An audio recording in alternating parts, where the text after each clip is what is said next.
Good morning. It is a beautiful sunny day here in New Hampshire. I woke up around 9, slept in, just kind of laid there for another 2 hours while I edited some of these travel vlogs together.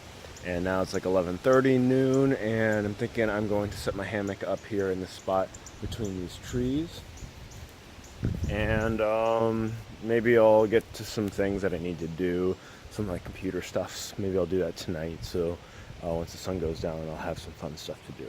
Um, but yeah, I think I'll just enjoy the day, be very lazy, and enjoy the fact that I don't have to drive anywhere.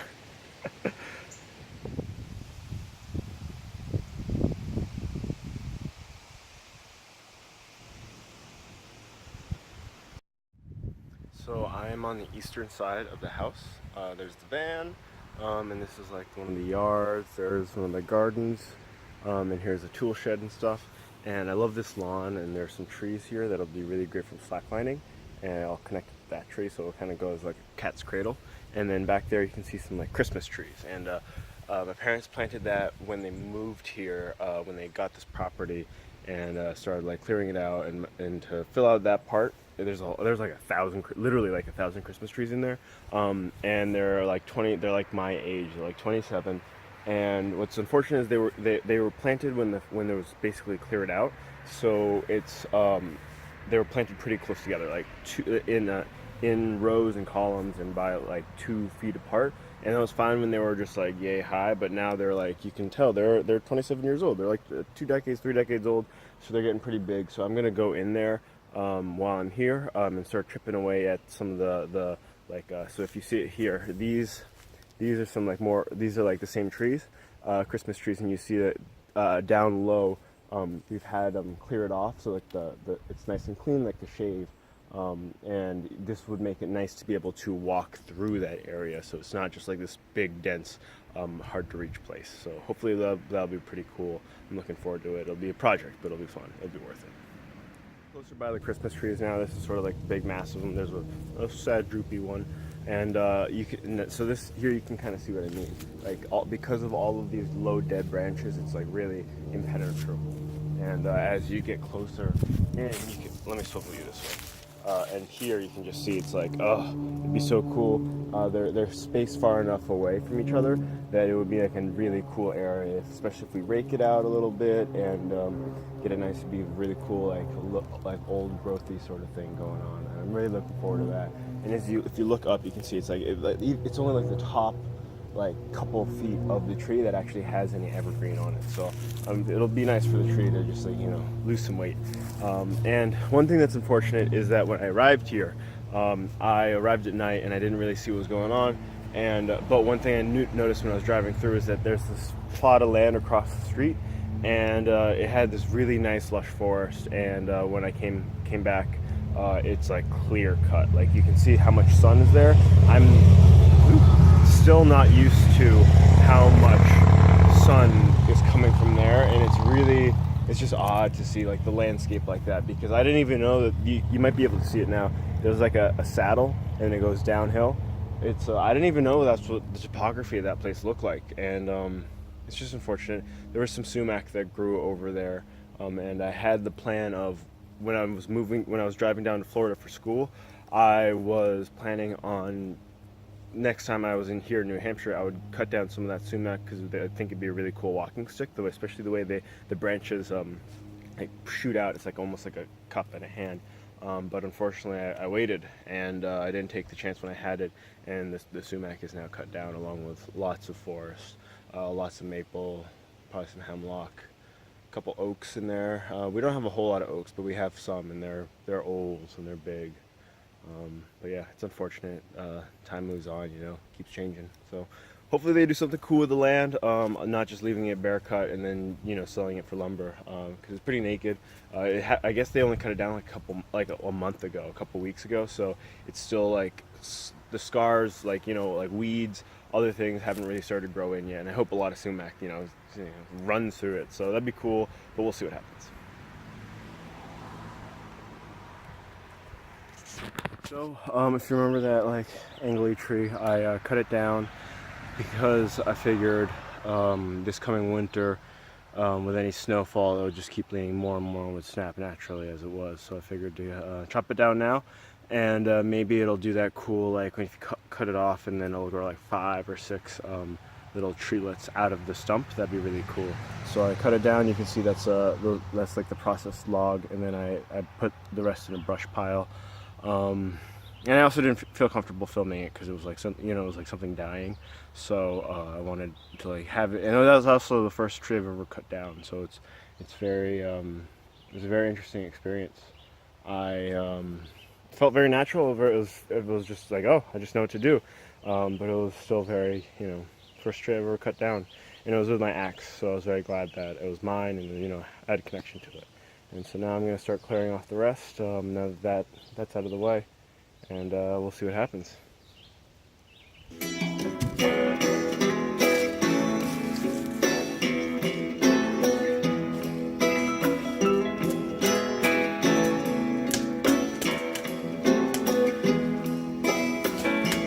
I must be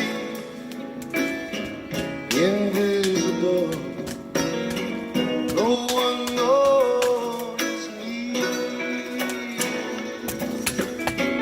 I have crawled down dead end streets on my hands and knees.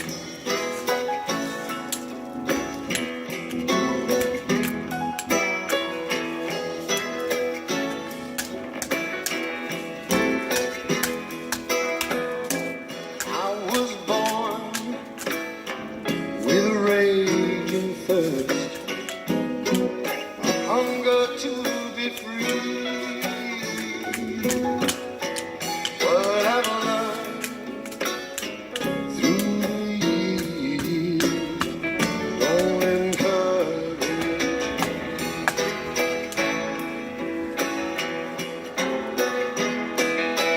'Cause I'm a lonely stranger here, will be on my day, and I don't know what's going on. I'll be on my way.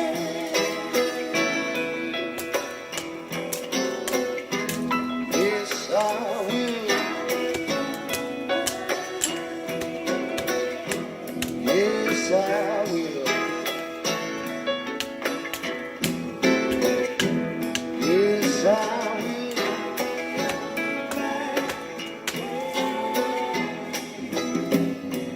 When I walk, stay behind.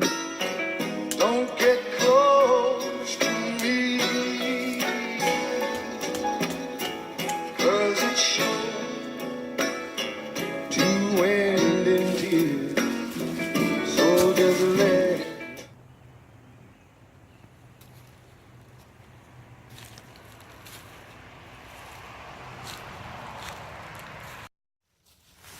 So this is the axe, a Gerber. Ooh, there you go. Gerber. I like it a lot.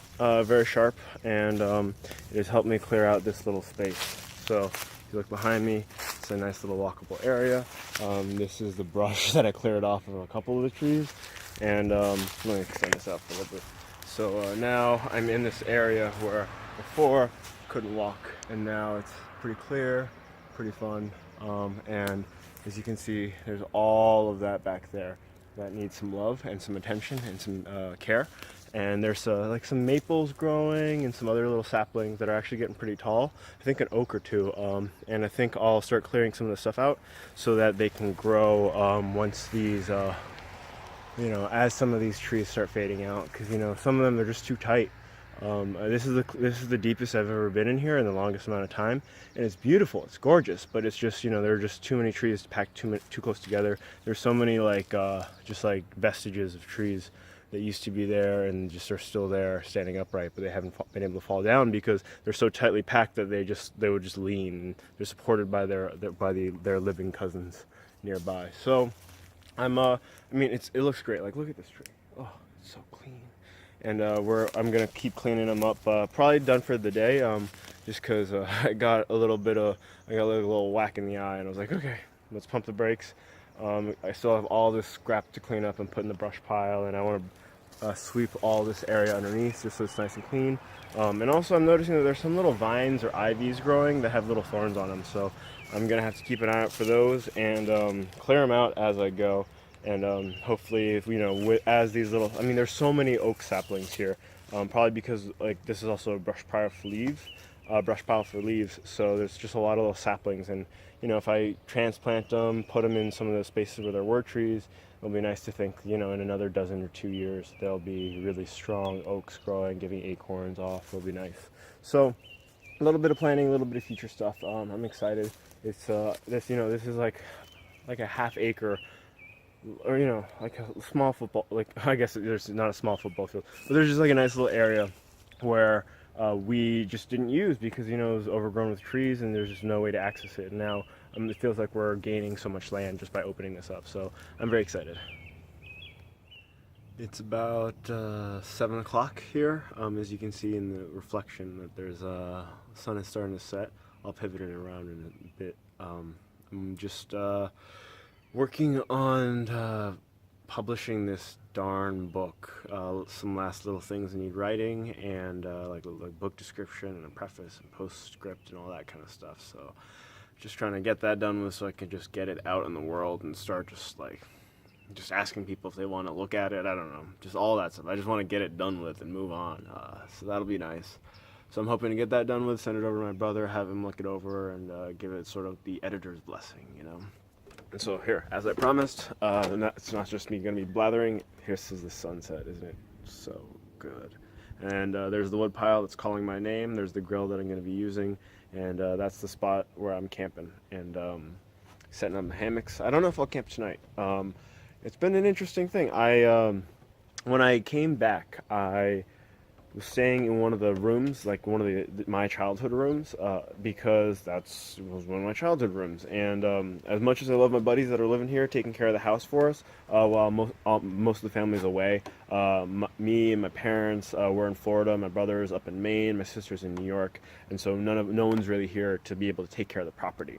And so I'm really glad that my buddies Matt and Gerard are able to live here, take care of the place, make sure it doesn't burn down. But they live the way that they live, and I can't. It's just nice to be able to. So basically, what I'm saying is, I realized this morning after I woke up, I was like, I should stay in the master bedroom.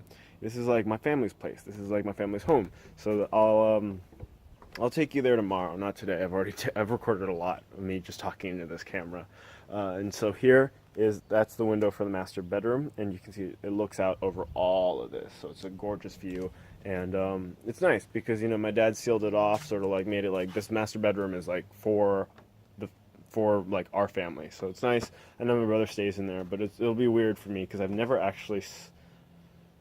Like, I can't really remember the last time I spent a night in there. Maybe, like, as a child when I was scared or something, but, I haven't actually slept in there that I can remember. So it's, like, the only room, and I used to live in the basement, finished basement, not, like, some Harry Potter stuff. And, it's nice. I love that basement, but because nobody's living down there anymore, the air is very stale. I feel like it's very musty and moldy down there. And I was just like, once I came back, I was like, I kind of need to not be down there. As much as I love it and I have all these great memories of the place, it's just like, let's go up into the Masters. So this is a great night. Oh, and you can see the selfie stick thing. Oh, that's how I film a lot of these things. If you can't tell, is with a selfie stick or with a little tripod for my camera. And with those two things, I can do just about everything. So this will probably be the last one for today. Maybe I'll have a shot or two of the fire I'll build tonight because I got some time and the inclination. Have a good night. Probably can't see anything, but you can probably hear it. All of the fireworks going off in the background. It's about 10 p.m. Oh, you might see a star. I hope you do. Stars are out. They're gorgeous, as per usual. It's funny. I hear all the fireworks going off, and I can't see them, but I see all these fireflies in the yard. I can't hear them, and Yeah. Oh, I hear something rustling. I hear that there's, Matt was telling me that there's a groundhog, big, fat, dumpy looking groundhog that's been poking around here, and maybe that's him or her. Yeah. It's interesting just hearing all the fireworks. I love being back here.